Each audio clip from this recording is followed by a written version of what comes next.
Students, welcome back to class. Chapter third history ruling the country side is continue. हमने अभी तक इस chapter के अंदर जो है मुनरो सिस्टम के बारे में, रेतवाड़ी सिस्टम के बारे में, परमानेंट सिस्टम के बारे में डिस्कस किया था। All was not well also we have discuss, crop for Europe also we have discussed, and why the demand for Indian indigo also we have discussed. Today we will discuss about Britain turn to India, यानी Britain. As I told you कि जो Britain है वो 4 countries से मिलकर बना है, और जो ब्रिटेन के लोग थे उनमें स्कॉटिश भी थे, आयरलैंड के जो लोग उनको आइस बोला जाता है, और इंग्लैंड के जो लोग हैं उनको इंग्लिश बोला जाता है, और वेल्स के लोग भी उसके अंदर थे।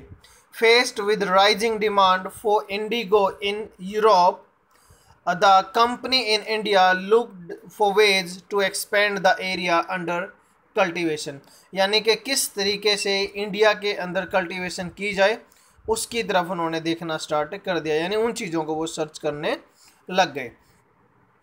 From the last decade of 18th century, indigo cultivation in Bengal expanded rapidly, and Bengal indigo came to dominate the world market, यानी बंगाल की जो इंडिगो थी उसने अपना एक प्रकार से पूरा कंट्रोल वर्ल्ड मार्केट के ऊपर कर लिया था। वर्ल्ड मार्केट के ऊपर कब कर लिया था? Last decade of 18th century. 18th century 1701 से स्टार्ट होती है, तो 1799 और इवन वी कैन से 80 तक चलती है, तो लास्ट डिकेड होगा 1791 से। तो जो डिकेड का मतलब होता है 10 ईयर, तो लास्ट डिकेड उसने बोला है, तो 1791 के बाद की वो मेनली यहाँ बात कर रहे हैं। इन 1788 only about 30% of Indigo imported into Britain was from India. केवल 30% की बात यहाँ कर रहे हैं वो 1788 में, but by the 1810 the proportion had gone up to 95%। अब जो है लगभग 12 साल के बाद यहाँ देखने को मिलेगा, सॉरी ये 22 ईयर हो गए हैं, तो लगभग 22 ईयर के बाद जो है ये चेंज हो जाता है और अप टू 95% तक यहाँ देखने को मिल रहा है। As the indigo trade grew, the commercial agent and official of the company began investing in indigo production. जैसे बोलते हैं ना कि लोग किसी भी बिजनेस के अंदर पैसा लगाना स्टार्ट कर देते हैं, इन्वॉल्वमेंट दिखा देते हैं अपने ट्रेड के अंदर। अब उसी तरीके से जो बाहर के एजेंट थे या ऑफिशियल थे उन्होंने इंडिगो के अंदर पैसा या इन्वेस्ट करना स्टार्ट कर दिया। Over the years many company official left their job to look after the indigo business, यानी जो जॉब करने वाले लोग थे, ऑफिसर थे, उन्होंने अपने ऑफिसेज या अपनी जॉब को ही लेफ्ट कर दिया कल्टीवेशन के लिए। Attracted by the prospect of high profit and numerous Scottish man and English man came to India and became planter. Those who had no money to produce the indigo get loans from the company and the bank also, यानी जिनके पास invest करने के लिए पैसा नहीं था उन्होंने पैसा उधार लेना स्टार्ट कर दिया। उधार वो किस किस से लिया था? उन्हें मनी लेंडर हम उसको बोल सकते हैं, या फिर बैंक भी उस टाइम तक आ गए थे, उनसे भी पैसा लेना उन्होंने स्टार्ट कर दिया था, और इवन कंपनी से भी पैसा लिया था। हाउ वॉज इंडिगो कल्टिवेटेड, यानी इंडिगो कल्टिवेशन किस तरीके से की जाती थी? There were mainly 2 systems of indigo cultivation, niche and the rayati system. Within the system of niche cultivation, the planter produced indigo in lands that he directly controlled, जहाँ उसको सीधे कंट्रोल किया जाता था, किसके द्वारा? कंट्रोलर के द्वारा, यानी जो प्रोड्यूसर था, जो प्लांटर था उसके द्वारा। Either he brought the land or rented it from the other जमींदार, या तो खुद का लैंड होता था या फिर उसने किराए पर, यानी जो ठेके पे ज़मीन लेते हैं उस तरीके का वो होता था। Produce indigo by directly employing the hired labourer, या खुद काम किया जाता था या फिर लेबरर को रखा जाता था। The next is there that is problem with knees cultivation, जो नीज कल्टीवेशन है उसके साथ प्रॉब्लम क्या थी? The planter found it difficult to expand the area under the नीज कल्टीवेशन, यानी मैक्सिमम एरिया या मैक्सिमम प्रोडक्शन उनको मिल नहीं पा रहा था। Indigo could be cultivated only on fertile land, यानी जो उपजाऊ भूमि होती है उसी लैंड के ऊपर इंडिगो उगाया जा सकता है। And these were already densely populated, और जो उपजाऊ भूमि होगी फर्टाइल होगी उसके ऊपर लोग भी ज़्यादा रहते हैं, तो पॉपुलेशन भी उसके ऊपर ऑलरेडी ज़्यादा होती थी। Only small plots scattered over the landscape could be acquired.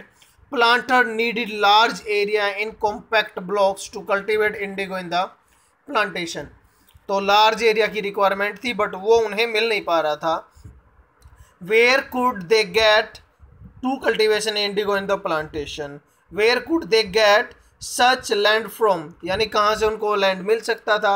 They attempted to lease in the land around the indigo factory and evict the peasants from the area, but this always led the conflict and tension. यानी factory के आसपास के areas को उन्होंने lease पे यानी ठेके पे लेना स्टार्ट कर दिया, जिससे उनको जो है कुछ प्रॉफिट हो पाए।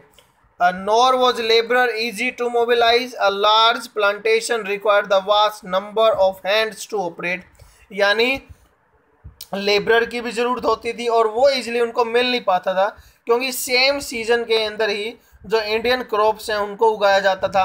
मेनली उसके अंदर राइस होगी।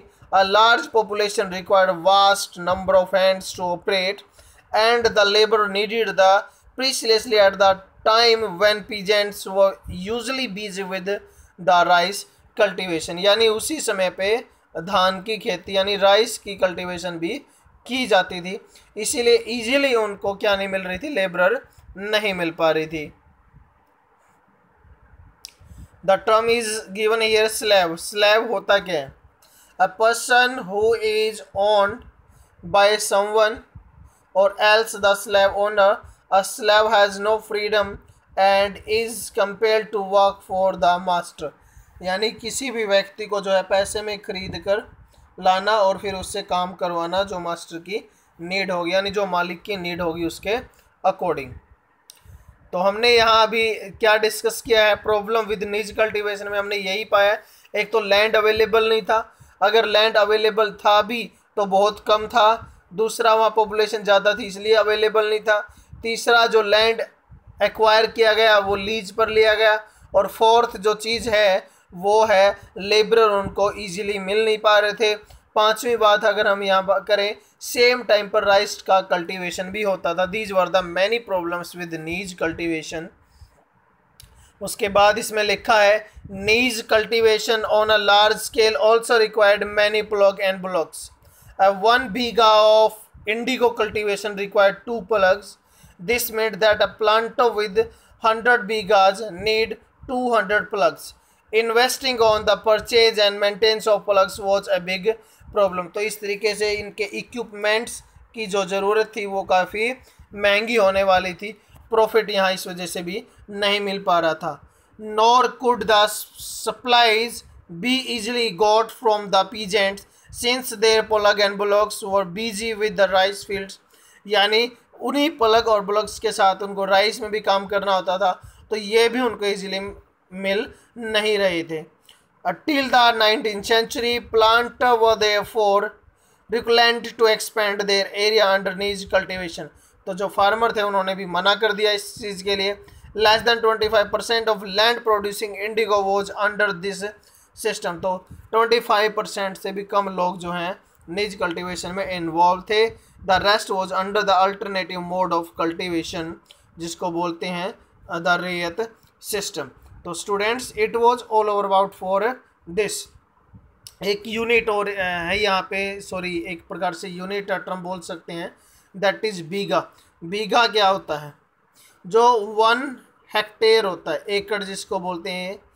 1 एकड़ के अंदर 5 बीघाज होते हैं, यानी 1 किले के अंदर 5 बीघा होते हैं। तो एक यूनिट है ये लैंड को मेजरमेंट करने का। Unit of measurement of land before the British rule.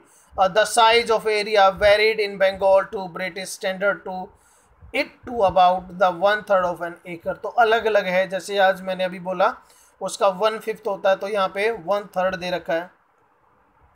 तो ये यूनिट जो है वेरी करती थी, डिफर करती थी अलग अलग। So students, it was all over about this lecture. In the next lecture we will discuss about the Blue Rebellion and after.